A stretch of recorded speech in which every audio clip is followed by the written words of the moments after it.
중국의 저가 파상 공세 진짜 심상치 않습니다. 전기버스가 반값이게 됩니다. 그렇게 되면 대한민국의 버스 산업이 괜찮을까요?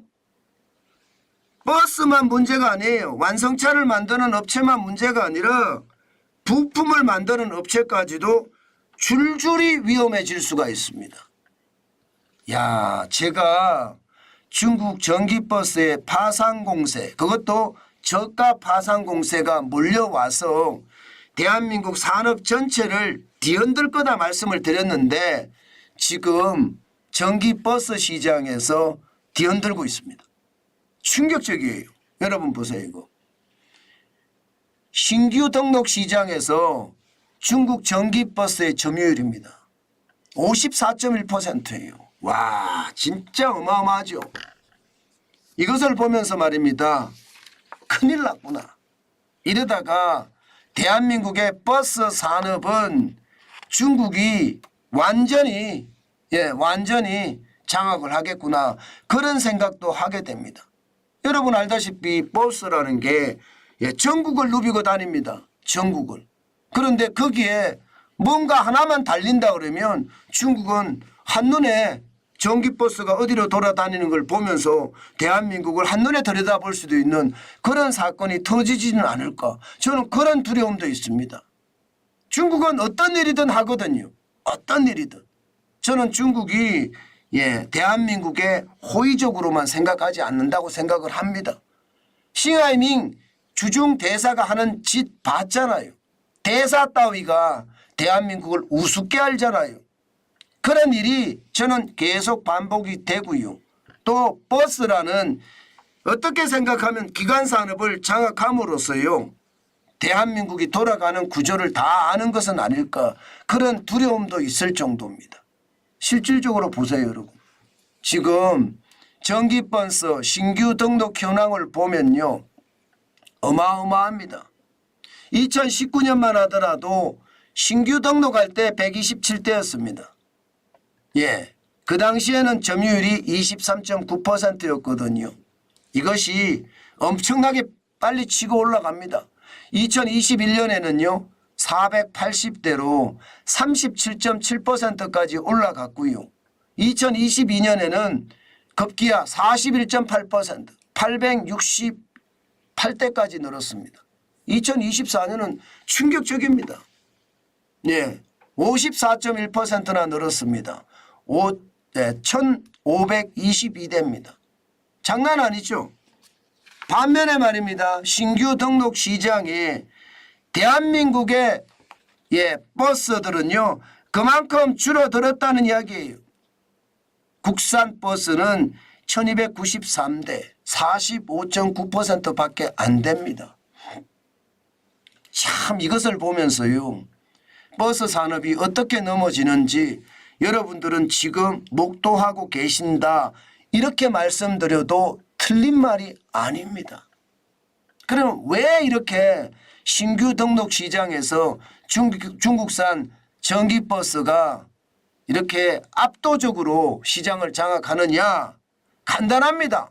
가격이에요, 가격. 가격이 압도적입니다. 지금 말입니다.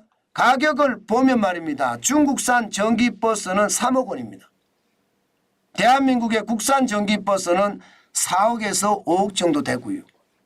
그런데 보조금을 받잖아요. 보조금은 전기버스라는 구매 보조금을 받으면 1억 1,200만 원을 받습니다. 환경부의 보조금 7천만 원도 받고요. 국토부의 저상버스 보조금 9,200만 원을 받습니다. 그럼 보조금 하나가 2억 7,400만 원의 보조금을 받는 겁니다. 그러면 여러분 이 기준대로 한다 그러면 2,600만 원만 있으면 중국산 전기버스를 살 수 있다는 뜻이잖아요. 그러면 여러분들은 2,060만 원이죠. 2,600만 원. 2,600만 원을 주고 전기차 중국산 버스를 사시겠습니까? 아니면 국산 전기버스 여기다가 2억을 더 포함해서 아니면 1억을 더 포함해서 1억 2,600만 원을 주고 국산 전기버스를 사시겠습니까? 뭐 말 하나 안 합니다. 예, 국산 전기버스를 못 사는 거죠. 아무리 애국 소비 노래를 불러도요, 여러분 1억을 더 주고 사야 되는데 국산 전기버스를 살 수 있겠습니까? 그렇다고 말입니다. 중국산 전기버스하고 국산 전기버스의 어떤 성능 차이가 그렇게 많이 나느냐?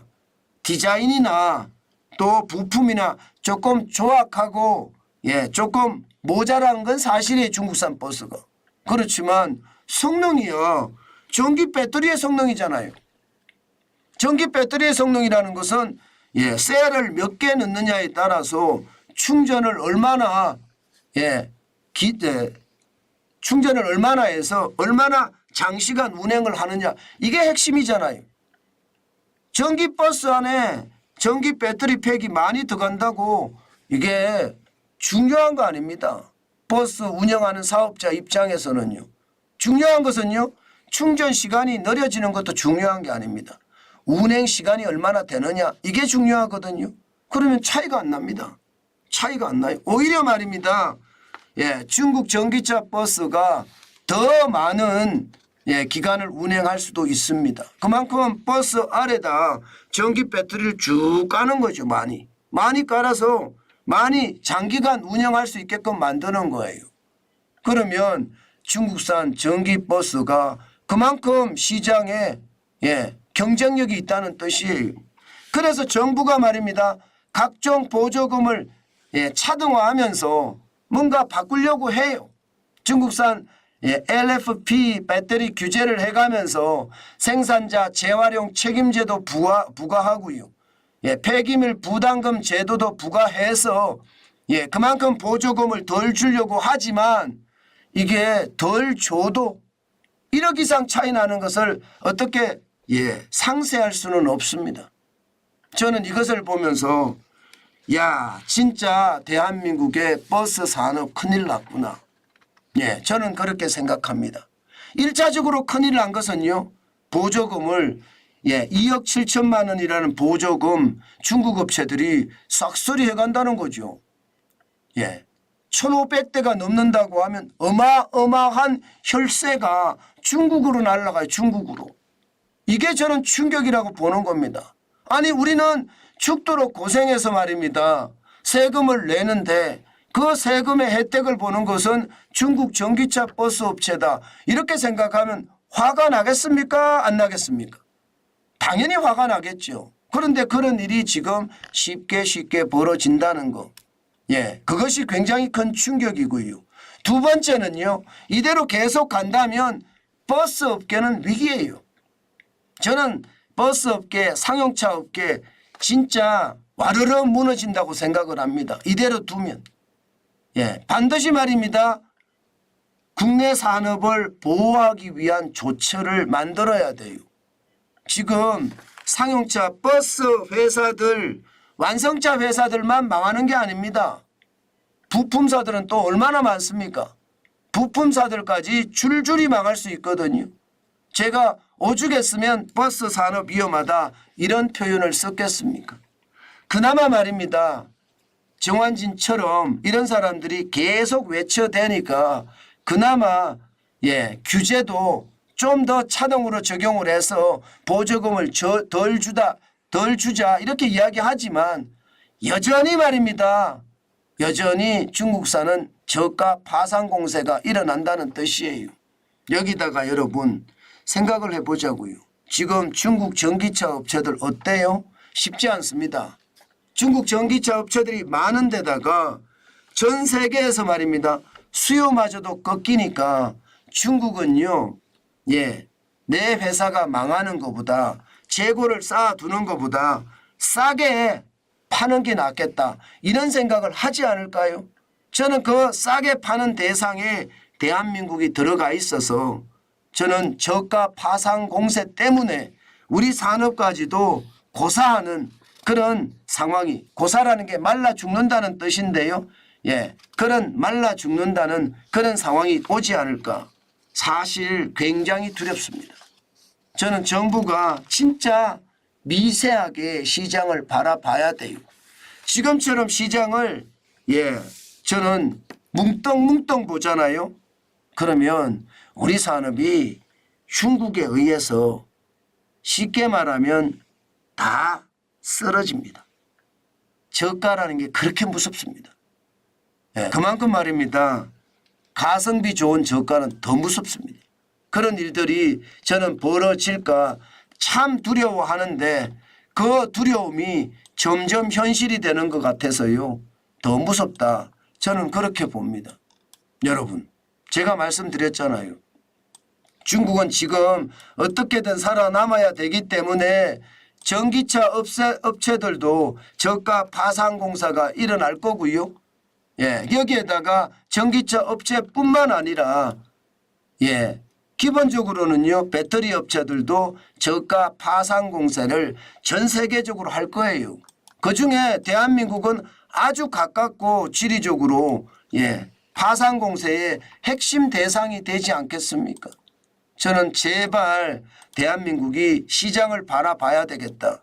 정부가 바라봐야 됩니다. 그래야지 지금 우리 산업이 붕괴되는 거 저는 막을 수 있다고 봅니다. 그냥 지금처럼 내놓고 있으면요. 더 큰 충격이 저는 올 수도 있다고 봅니다. 제발 정신을 차려서 시장을 똑부러지게 바라봐야 된다. 그 말씀 다시 한번 올립니다.